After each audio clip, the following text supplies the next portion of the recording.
না আগুনটা ওই জন্য সিলিন্ডারে লাগছে। তো গ্যাস সিলিন্ডারে আগুন লাগছে, তখন মেয়ে নিয়ে জুতা না নিয়ে বের হয়ে গেছে ছেলে স্কুলে।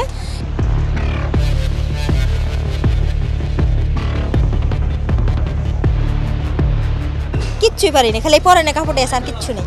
কিচ্ছু নাই, টাকা কিছু আসলো, আমার ঘর ফুরানো গেছিল, আমি ঠিক করবো 2-2.5 লাখ টাকা আমার সব শেষ।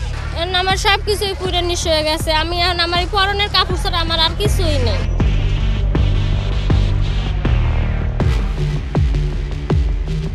দুর্ঘটনা আছে, এটা তো বাড়িওয়ালার কোনো সমস্যা না, দুর্ঘটনা হইতেই পারে।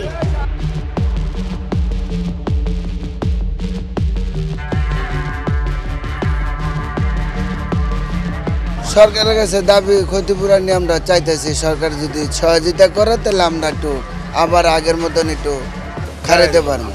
আর আশায় বয়ে রয়েছি যদি দেয়, আর না দিলে তো কিছু করার নাই।